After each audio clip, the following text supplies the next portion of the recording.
suitable topic by Jerome Weiss from CNRS. Okay, thank you, John. So, first of all, I would like to thank the organizer of this entire program here in Cambridge, and also more particularly John for this organization of this very nice workshop. And I'm not saying that to try to avoid any provocative question in the end. So just because I think of it's really a nice workshop. So indeed, what I will present today is closely connected to what Erland and also Peter somehow presented this morning. So in the introduction, you will see some maybe some things which have been already presented this morning, but then I will present a new result from a new lab experiment. So what I will present today has been, of course, done with many other people. Some of them are in this room, Veronique and Erland. And also I would like to mention that Cédric Lachaud is currently continuing this work during his PhD work, and I will at the very end of my talk give some preliminary result from his thesis. So Coulomb mechanics, but first, just as an introduction, I would like to say that when we, for example, we give a lecture about fracture mechanics and to graduate students and so on, generally we consider these kind of problems, failure under tension, when you have, let's say, a completely homogeneous material with one embedded crack, and then you load under tension, and then from the work of Alan Griffiths, we know that the crack will propagate unstably as soon as the stress intensity factor at the tip of the crack will reach the fracture toughness of the material. So it means that in this case the failure stress will scale as like this, where A is the size of the crack. So in this very simple scheme, failure, there is no precursory phenomena before failure. So you could say that in a way it's a kind of first order transition. Okay, you have only elastic deformation before, and then unstable failure and crack propagation. But now this problem of, this tensile failure problem, it might be relevant to earth science and even sea ice if we are considering, for example, thermal cracking. But generally, when we are considering earth science, we are more concerned about compressive and shear failure, and what we will call faulting later on. So here are a few examples along the San Andreas fault in California. Here in the case of a granite sample loaded in the laboratory. Here it's a granular media made of glass beads still in the laboratory, and here this is the Arctic sea ice cover. So as Erland already explained in full detail, the difference with the failure under tension in the case, very simple case I presented before, is that compressive and shear faulting is a process. Okay, and you can illustrate this with the work of Lochner, very famous work of Lochner and Byerly in granite failure under multiaxial compression, where they were able to localize the micro-cracking event from acoustic emission measurement. And in this case, what you see is that you really have a process from the beginning where all the events are evenly spread within the sample, and then as you are approaching the failure stress, those events are clustering progressively along, finally, a fault. So in this case, you have precursory phenomena, which are illustrated by progressive spatial clustering, and also they were able to see that you have an increase of the size of the larger fracturing event in this case. Okay, and strangely enough, the theoretical framework which is still used nowadays to deal with this shear faulting failure was first proposed 150 years before Griffiths by Coulomb. So here you have Isaac Newton, but in France we have Coulomb. So before he gave his name to the unit of electric charge, he was writing a book about civil engineering, where he presented results from actually very ingenious experiment. And he proposed that failure under shear or compressive loading can be described this way, where you have the shear resistance along the plane of faulting should overcome two terms. The first one, which is called cohesion, which is that you can interpret as an intrinsic shear strength of the material, plus a term which is pressure dependent.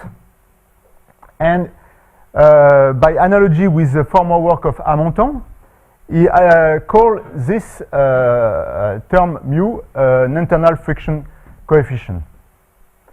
So this relationship looks very simple, and actually you can justify it from dimensional argument, because here you have mu, in fact, is a ratio between a stress and a pressure, so it should be dimensionless.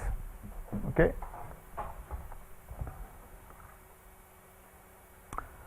So much later, as I told you, first Coulomb presented his theory in the context of civil engineering, but then much later, people started to try to use this kind of reasoning for geophysical fault, and the first one to do this was Anderson more than 1 century ago.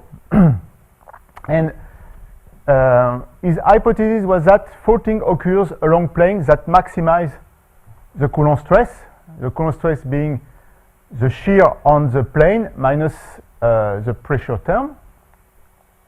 And in this case, you expect to have conjugate state of fault. So here is an example for granular media in the lab, or here in the case of crystal deformation, and here is a figure of Anderson's paper. And as Erland already said this morning, this angle between the two faults is, in this framework, related to the internal friction load of coefficient. And it is also, I think, important to mention here that from this framework, you directly predict localization and isotropy of fracturing and of deformation field. So first, I thought that the first people who discussed Coulombic faulting in sea ice was Erlingsson, but you mentioned before, so I didn't know that, so that's a good point. Anyway, Erland already saw this, showed this picture, so I will be very fast on this, and that's the same here. That you can see this either on the in the field from satellite data or in the lab test of Erland. Okay, I like also very much this very short animation from SAR imagery. So it's one part of sea ice. You know, you have the scale here, and it's taken over 3 days, and you really see in this case shear fault acting, and those kind of animation looks like the dream for seismologists.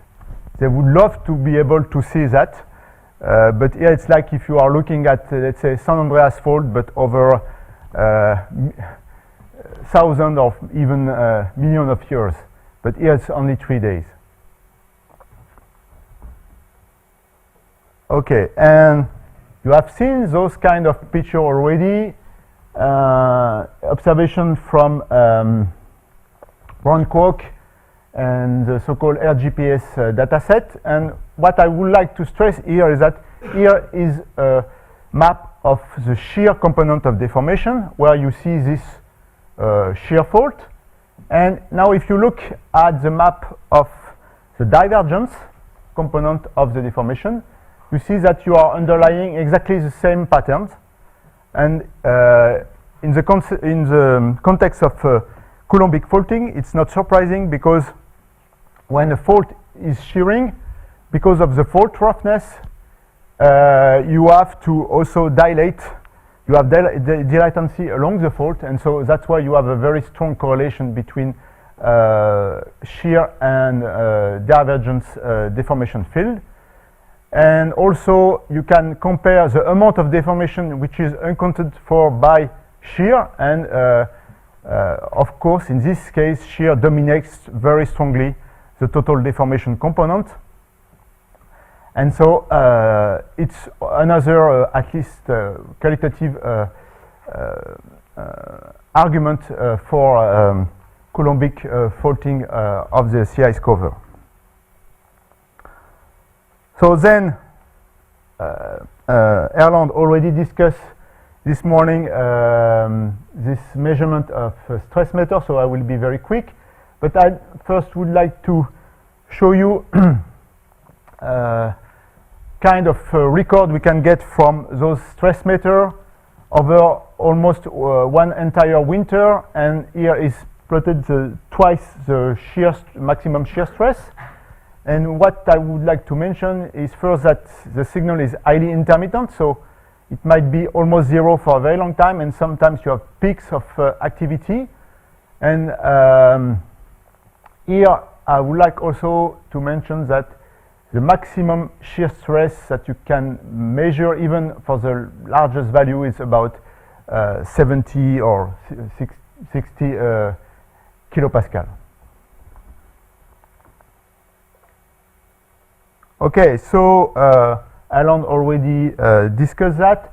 So I just want to stress once again that when we compare both data, field scale or lab test data, we see that we have a scale-independent internal friction coefficient, but a scale-dependent uniaxial compressive strength, and so a scale-dependent cohesion. Okay. So, in fact, if you are coming back to the Coulomb equation, you have two terms. One term seems to be independent, at least the friction coefficient seems to be independent of the scale of observation, whereas the cohesion terms is scale dependent. And this is, as Erland mentioned already, this is because this cohesion term is probably related to the size of the stress concentrator, and when you are considering a very large scale, you can find much larger stress concentrator. So that's why you have much smaller cohesion value on the field scale. So once again, this Coulomb equation is very, very simple. Okay, you have only two terms, and of course, it can describe very well internal stresses and so on, but it raises a lot of questions. So the first question is that Coulomb first proposed this equation to describe the failure of a material which was initially free of fault, at least, not free of defect, but without any plane of existing plane of fracturing and so on. So we can ask the question, is internal friction indeed friction? And people ask that for a very long time, and actually this very simple question is not solved yet. But what we know from the work of Fort and Erland is that if you plot in the stress state at failure of intact ice, you get this kind of curve. So the slope will give you the internal friction coefficient. And now if you are reloading the existing fault later, then you get, of course, you have lower stress, but you get almost exactly the same slope. So here we are supposed to deal with friction along the fault, whereas here this is internal friction, and at least the two friction parameters are the same. Okay. So, okay, so now we have some ideas about Coulomb theory of faulting, but what Coulomb theory doesn't tell us, many different things actually. The first one, it doesn't tell us anything about the balance between cohesion and friction in shear resistance along the fault. It doesn't tell us anything about the dependence of friction upon various parameters like loading rate, cumulative slip, temperature, healing, etc. The same for cohesion. We already discussed a little bit the dependence of this of cohesion and friction upon spatial scale. So we have shown that the friction coefficient doesn't seem to strongly depend on spatial scale, whereas this is different for cohesion. And it doesn't tell us anything about possible precursory phenomena before faulting, neither about stress relaxation after faulting and anything like that. So to go beyond the Coulomb equation, we have to try to answer to this question. So for the frictional part, at least, the classical way of looking at that is the so-called rate and state friction. So Peter already mentioned that this morning. So all this story started in the end of the 70s with Dietrich and co-workers, Rina and so on. And for ice, I think it started from the group of Peter, Ben Lisham and co-workers, but Erland also worked on that, and so very recent work that was presented this morning. So in this case, you take two pieces of material which are already separated, so you already have a plane of sliding, a fault if you wish, and you are trying to slide to push one piece of material over the other while applying some normal stress. And you can make several kind of loading history, and a classical way of looking at that is to make so-called all slide experiment, where you are sliding, holding for some times, and then sliding again, and you can also vary the sliding speed during the experiment.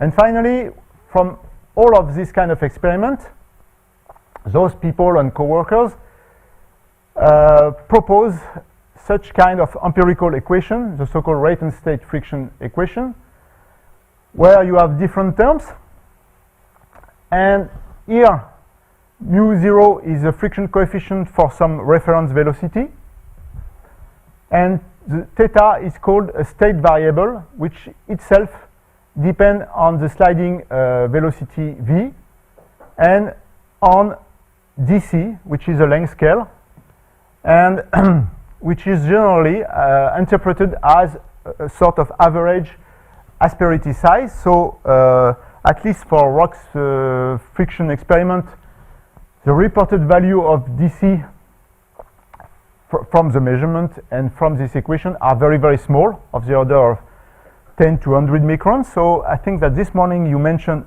in your experiment DC value much larger, few millimeter. Yeah. Okay.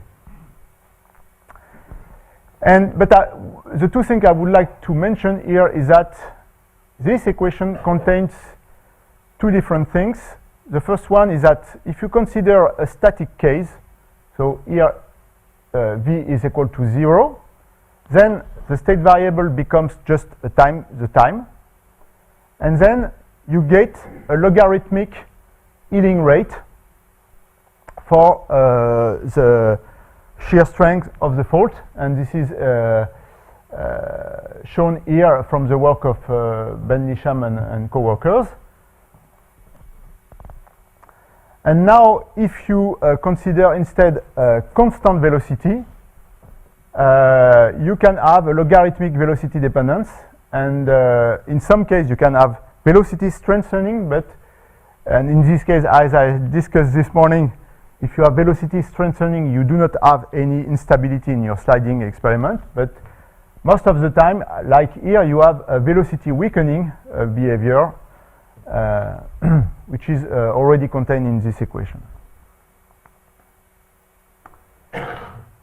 Okay, so from this kind of experiment, we already have some answer to our question. So we have a velocity dependence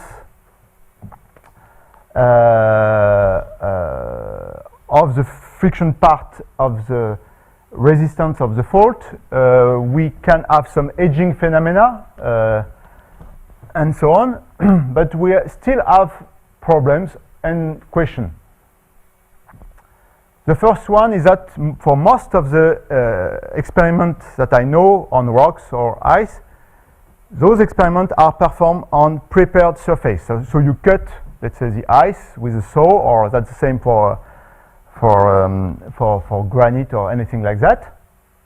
One exception is a work by Erland, where they did such kind of experiment, but on an existing fault which was created before from the compression experiment. A second problem for me is that it is generally limited to very small sliding distances, few millimeters at most. Okay, so and also, at least for rocks, when you are doing those experiments, so you see fluctuation, evolution of the friction coefficient, and which depends on the velocity of sliding. It can depend on temperature sometimes, but the fluctuation of this friction coefficient are generally very small. So it means that in terms of fluctuation of the friction of the shear strength of the fault, this is very small. Is that the very small sliding distance? Is that true of your experiments, Peter, at HSVA? Sorry, say that again? Were your experiments at HSVA very small sliding distances as well? The sliding distance is very large, meters. Oh, okay. Okay, so in this case, yeah, it's different. Good. But for a classical lab experiment, generally it's limited to few millimeters. And finally, the most important point, and that will be related to the rest of my talk, is that in this framework of rate and state friction, the frictional resistance is assumed to come only from friction. So we forget completely about the second term, which is cohesion. Okay? And so we think then if you are using, for example, this framework to try to look at the dynamics of a fault, it's like you just forget about one part of the Coulomb equation. So to try to look at that, we designed a few years ago a new experiment, an annular Couette experimental model of faulting, which looks like that. So we have a tank full of water, and we put it in the cold room. Then we have an heating mat at the bottom to try to slow down the thickening of the ice plate. And then we have a rotating disc, inner rotating disc, which is moved by a motor, which is here. And then it means that we will grow just a very thin layer of ice and we will shear it. And so, as I will show you later, we are forming a circular fault. And so, in this case, we want to have the ice plate as much isotropic in terms of microstructure as possible on the plane of the plate. So we design a preparation setup so that we have freshwater granular ice with a grain size which is about 1 millimeter, whereas the ice plate thickness at the onset of our experiment is generally 4 to 5 millimeter. Okay, then we have two control parameters. The first one is the cold room, the temperature of the cold room, which can be in our case between -15 and -5, because if you are going above -5, you are, because of air convection in the cold room and so on, you may have melting in some part of the plate, so I mean, it's no longer possible to work properly. And then we have the constant rotation rate of the inner disk. And this one, we can turn as low as about 1 rotation per day, okay, and up to 100 rotation per day. And so, of course, we have the measurement of the rotation of the disk, and we also measure the torque, global torque. And if we know the ice thickness, then we can get the evolution of the shear stress. So, with this design, and if we would have a perfectly circular fault, the normal stress on the fault would be theoretically 0. Of course, the fault is not perfectly circular. We have roughness and so on. So in fact, we have some normal stress over the fault. Unfortunately, it's very difficult to measure it, but this term is anyway very small compared to the other term. So we are in a situation where most of the shear resistance will depend not on friction per se, at least at the global scale, but on cohesion.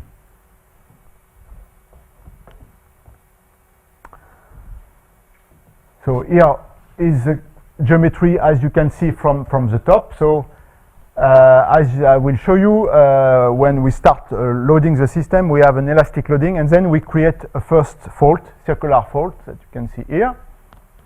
And just here some numbers. So in terms of sliding velocity, depending on our rotation rate, we have sliding velocity varying between about 10 microns per second and 1 millimeter per second. So it's roughly the range of magnitude that people are using in classical rate and state experiment. And now in terms of shear strain rate, of course it's a bit more difficult to estimate it, but generally you can use this kind of relationship where lambda is the average fault thickness that we can estimate to be about 5 millimeters from our observation. And so then you can get the shear strain rate between 5 to 10 to the minus 4 to up to 4 to 5 10 to the minus 2. So those strain rates are already quite large, and we know from other experiments on ice that we are probably well above the ductile to Brighton transition in this case. So and we will have other signs showing that in fact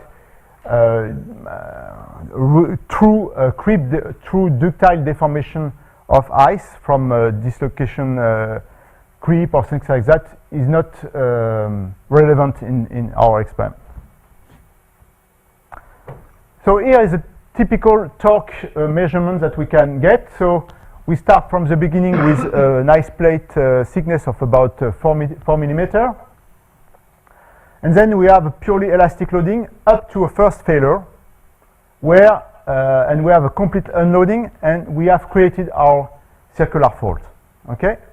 And from this value here, we can actually estimate an intrinsic shear strength of intact ice. So we can estimate something which is quite difficult to estimate generally, the true cohesion of intact ice. Okay. But then later we have a fault which is existing but which has been formed naturally, which is its own roughness and everything like that.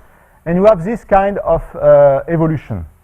So we have here we have complex fluctuation. I will come back on this later. And here a slow increasing of the torque. And this increasing is just related to the fact that we cannot experimentally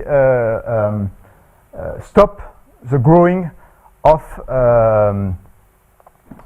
the ice plate, because if you are trying to do that, you are creating convection cell in your tank, and you will have some melting in some part and some refreezing on the other. So in fact you have to keep growing the ice plate during all the experiment. So if we want to, now we are not interested in the torque measurement by themselves, but on the shear. So we have to estimate first the evolution of the ice thickness. And so to do that, we use a very classical model of by Mackett, and where the thickness, the thickening rate can be written like that. And because we have very thin ice plus air convection, in fact we should have an almost constant thickening rate. And this has been checked on the especially design experiment where we were just drilling on the ice after some times. And so now using this thickening rate, we can have the evolution of the thickness and we can get the shear stress. So all I will present later is shear records and not torque records. Okay, so as I told you, first what we can get is from the very first peak where we create the circular fault, we can estimate the true cohesion of intact ice. Those are the value for very different experiments. So of course there is significant scatter on the data, and it's probably related to the fact that the initial thickness is, we know that it's about 4 millimeter, but its precise control is not perfect. But the important point here to note is that we get cohesion of the order of few hundred kilopascal. Okay? So from this, we could link that with the inertial compressive strength, assuming that we have we are following exactly the Coulomb's framework. So in this case, you have a relationship between the cohesion, the friction coefficient, and the uniaxial compressive strength. And taking those values, we get a compressive strength of about 1 MPa. So the order of magnitude is correct, but still we are significantly below what you get generally from just compression experiment in the lab. So now to try to explain this difference, maybe we could ask the question about, is the Coulomb envelope indeed still relevant when we are looking at very, very, very small normal stresses? And so it's a question. I don't know. Anyway, now we are looking to the data after the initial event, and we get those kinds of records for different value of the rotation speed, or for given rotation speed for different value of the temperature. And here I will just list few observations that you can make. The first one is that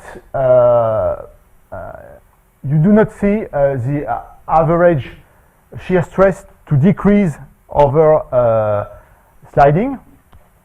So I forgot to mention that a good point with this circular Couette geometry is that you can slide as much as you want, forever if you wish.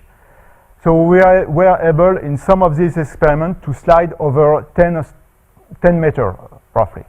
Okay. So even in this case, you do not see what I could call slip weakening. Okay.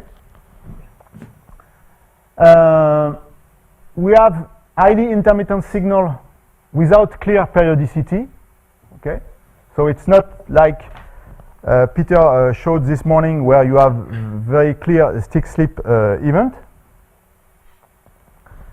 And if you are looking in more details, especially for tests which are performed under very slow driving rate, you have sometimes brutal failure like this, which can sometimes just unload the fault completely, or sometimes not completely, depends. Only partially, for example, this one, only partially unloaded the fault. But you have also episode where the fault is able to sustain a significant shear strength without failing. So I call those episodes creeping episode. Here, I would like to mention that I do not want to mean that these episodes are related to dislocation, creep, deformation of the ice, but we have some mechanisms within the fault because of the gouge layer or something like that, which means that you can deform slowly, slip slowly without breaking the entire fault. And the last point I would like to mention, and I will come back also in more detail later, is that when you are looking at low speed, you have strongly asymmetric record. So it means that you have generally slow elastic loading, and quite often very fast unloading and failure. Whereas if you are looking at high speed, the average shear stress is much lower, but if you zoom in, you see that you have essentially a symmetric signal. So, and I will quantify this now. So now, of course, you want to the question we have is that this shear resistance, how does it depend on velocity and maybe on temperature, for example, also? So to look at that, first we define a non-dimensional parameter, which is a ratio of time scale, so T heel over T strain. So we took T heel as the time needed to grow 4 millimeter thick ice plate. So it just we did that because this was the initial thickness of our plate. So of course, for example, if you decrease the temperature of the cold room, you will decrease this term. So this is supposed to represent healing mechanisms. And then these healing mechanisms will be in competition with the strain that you apply. And so the T strain is simply 1 over gamma dot. So it's the time needed to reach a strain of 1. Okay, so now you can look at the average shear stress. So here I take one experiment. I have all the value of shear stress, and I just average over all the experiment.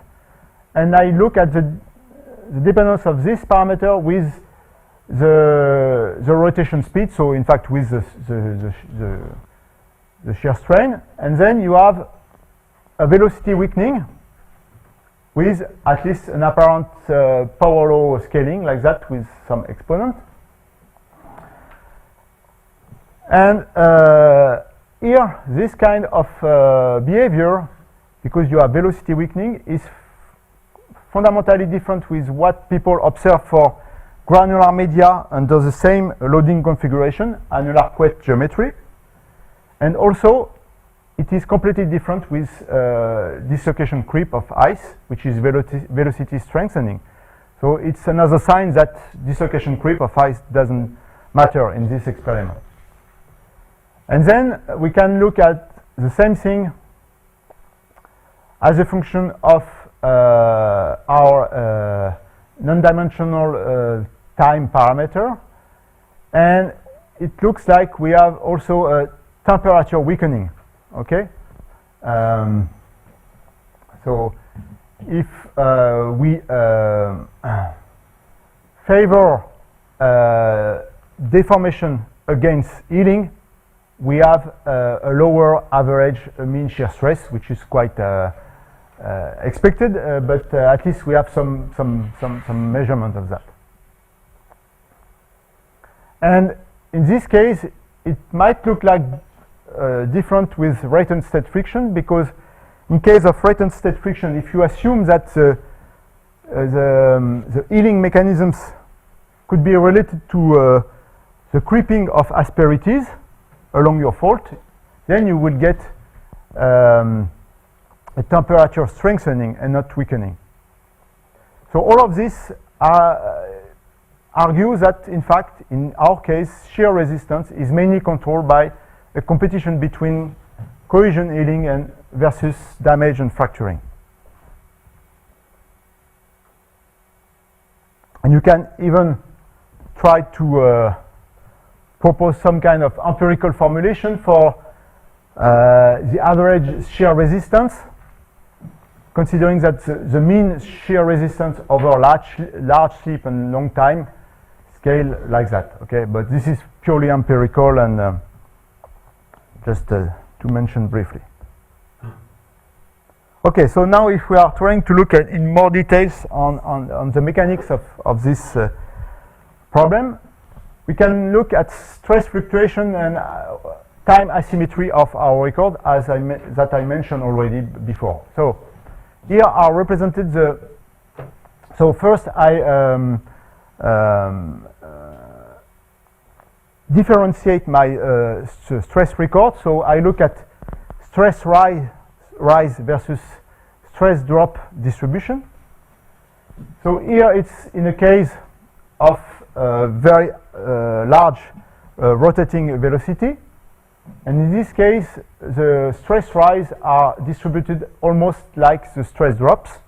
So it means that our stress record is indeed symmetric.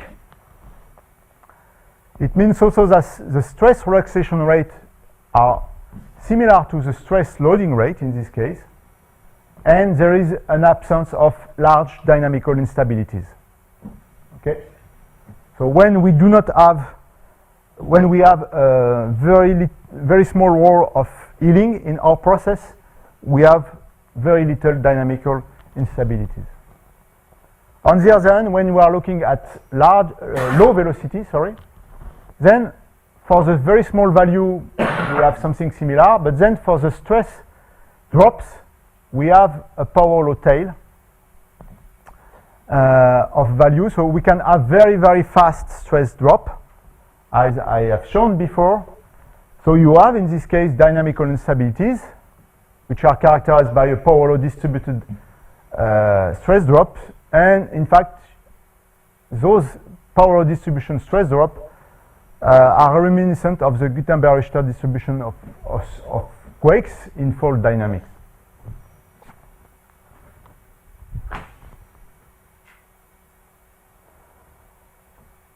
So now more about time and space correlation along the fault. So here are plotted just power spectra of our shear stress record for different experiments. So as I mentioned before, we do not have repetitive stick slip our signals are much more complex, and actually what we get is a power law power spectrum with an exponent of about 2 down to some cutoff frequency. But so, as I said, it's much more complex than a simple stick-slip oscillator that we can have and expect in case of rate and state friction, and as Peter has shown this morning. But here we see also that the frequency, cutoff frequency, you can say that it's 1 over some time scale, and this time scale decreases with increasing sliding rate. And it is also, you can show that it is also temperature independent. So in fact, now if you, instead of putting the time or the frequency here, you are looking at the sliding, or 1 over the sliding distance. And then if you are reporting that, all the data you have, whatever the velocity you apply, are collapsing together, and you get a single slip cutoff here. So it means that for slip distances below this SC parameter, you have a correlation of your stress record. And for sliding distance larger than this slip distance, you have no more memory of your in your systems. And this value here, SC, is measured to be about 5 centimeters. So it's, in fact, it defines a correlation length for the slips record. And here there are 2 different points to mention. The first one is that SC is much larger. It's 1 order of magnitude larger than the fault thickness. So it's not related to, let's say, a grain size within the gouge, for example. And it also much larger than all the reported value of DC that you can find in the literature. So it's probably not related to an average asperity size. So in fact,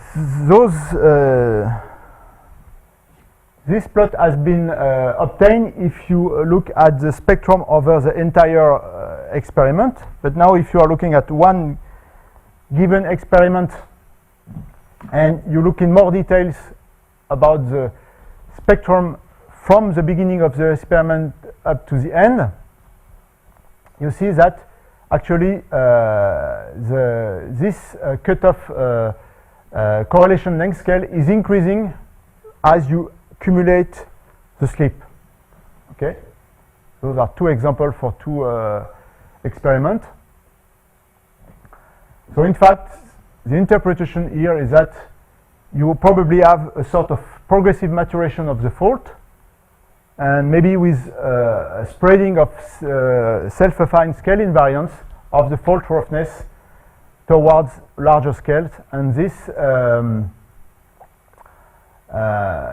self-affine scale invariance of the fault geometry means that you, for all slip distance below SC, you are keeping memory of your fault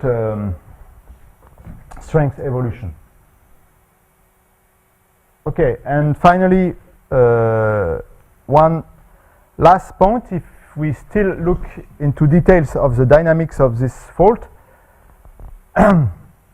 then we looked specifically to stress relaxation rate records for events which didn't unload the fault completely.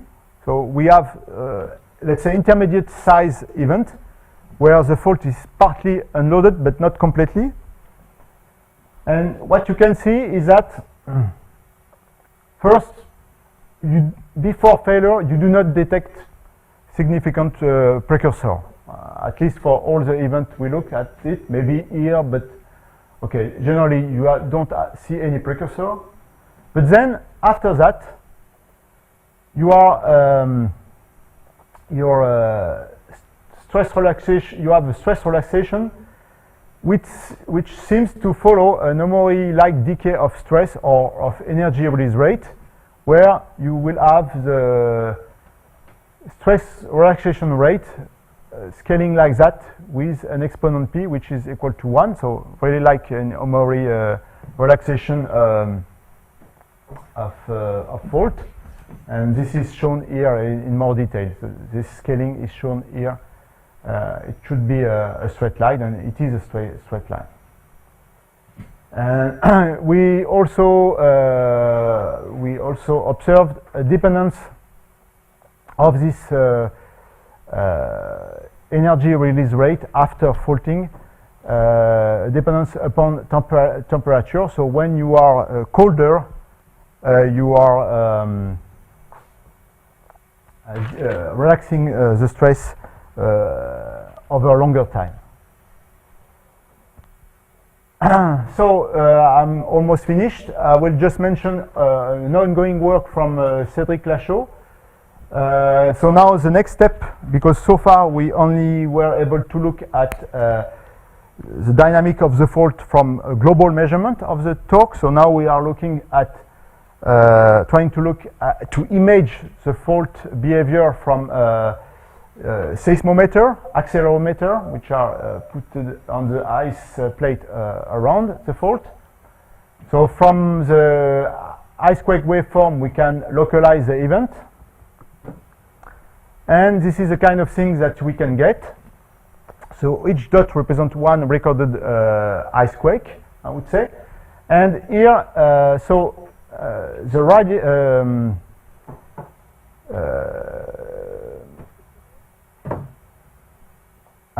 the time is going from the beginning of the experiment is here, and then you are increasing the time. And here is just the position, 1D position along the fault circumference. And this black line would represent just the motion of let's say one asperity, which would move according to the imposed velocity. And what you can see first is that you have a clustering of those icequakes, and you can see that the propagation, for example, here it's a propagation of a fault or of a rupture along the fault, and this propagation is going much faster than what you imposed globally. Okay, so but this is all of this work is in progress, so I will not comment this more. So I just summarize here what we get. So of course it's as you have seen, it's an ongoing work, but still we know now that Coulomb's mechanics seems to control pack ice dynamics over a wide range of scales. So that was also the conclusion of Erland this morning. Coulombic faulting is associated with complex and non-periodic dynamics, and at least for in ice context, because you have healing by refreezing of along the fault, cohesion healing may play a very important role on fault dynamics. And finally, we have seen also that an ice fault, or at least part of it, can either break or, let's say, creep, so slip without generating brutal failure. And finally, fault dynamics result from the interplay of between many different processes, elastic stress buildup, sometimes brutal stress relaxation from brittle processes, but sometimes creep-like relaxation processes along a log part of the fault, and so on, and of course healing and refreezing processes. And the final comment is that now if you want to develop a model of mechanical model for the sea ice cover, you need to implement all these kind of mechanisms to be as close as possible as as the observation and the physics. And if you want to know more about that, you will have to listen to the Veronique's talk tomorrow morning. Thank you.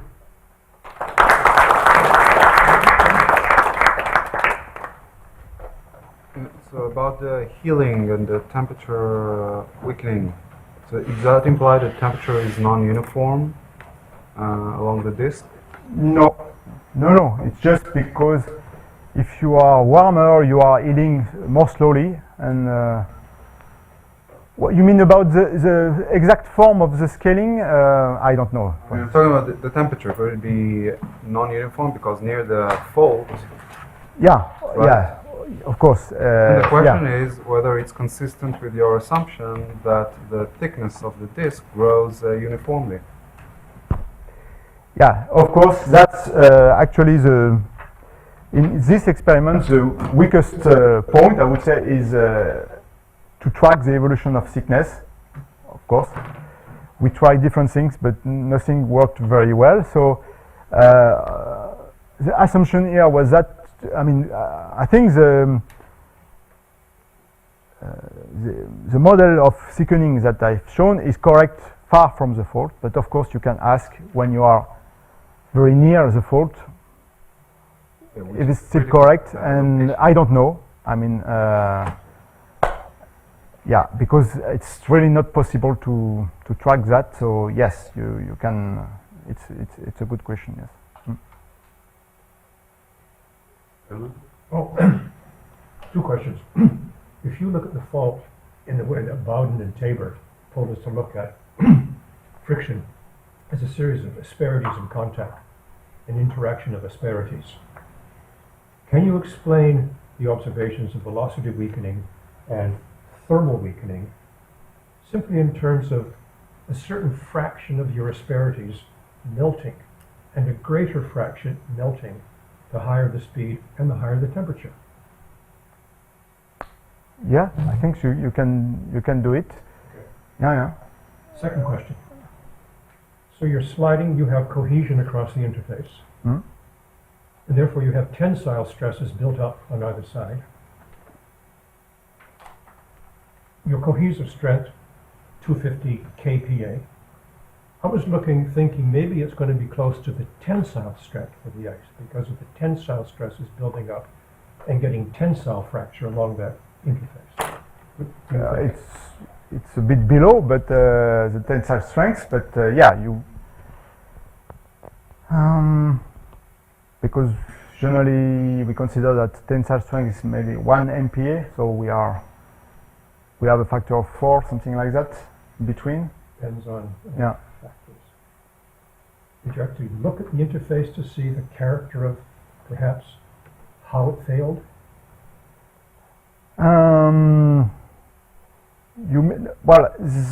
Those data are for the very first initiation, and so so far it's not possible to look at because I mean it happened in less than 1 second. I mean it's extremely brutal. So now we are trying to look at that with seismic data to have some more detail about the mechanism. But yeah, it's quite complicated.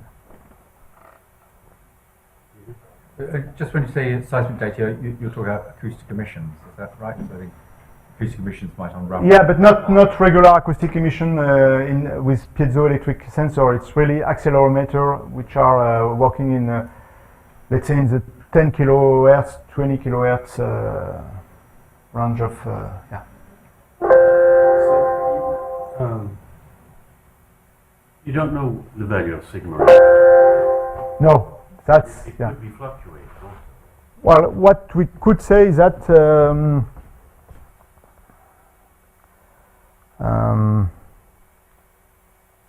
when we are going very, very fast, we have no more healing. And so the average shear stress that we measure in this case might be essentially depends on a normal stress that we apply, so we could guess some value which is very, very small compared to the global shear strength of the fault when we are rotating at lower velocity. So, but yeah, the boundary conditions are constant in displacement but not in stress, and in this geometry, as you can imagine, it would be quite complicated to apply to control the normal stress on the fault, unfortunately. all of this is for freshwater ice. Yeah. Now you're making the assumption you can apply it. Yeah. Well, in theory, we could try to do it, putting some salt in our tank, but then and try to avoid any problem with all the sensor and cables we have in the experiment. And yeah, but in theory, it would be possible, I think. If you think again, John, Mm-hmm. about sea ice, and if you think about the interfaces being made up of asperities, and you think of the size of the asperities, which are about 30 micrometers, we made an estimate, roughly, calculation. That size of asperity is smaller than the space in between brine pockets. So the asperity itself is actually pure ice. And so I would expect these mechanics to be characteristic of pure ice. That is not the presence of the brine isn't a factor here. Because what's in contact, I think, is just fingers of pure ice or asperities of pure ice. Would expect it to apply directly. Well, I think Kai is feeling like again, but me too, I feel there's a long-term problem in the community studying freshwater ice when you mean sea ice. And you simply don't know. So I would rather that it get tested. So Jerome, you've got a mission ahead of you. Good. We did both, John. We did both. Well, Jerome, let's thank Jerome again.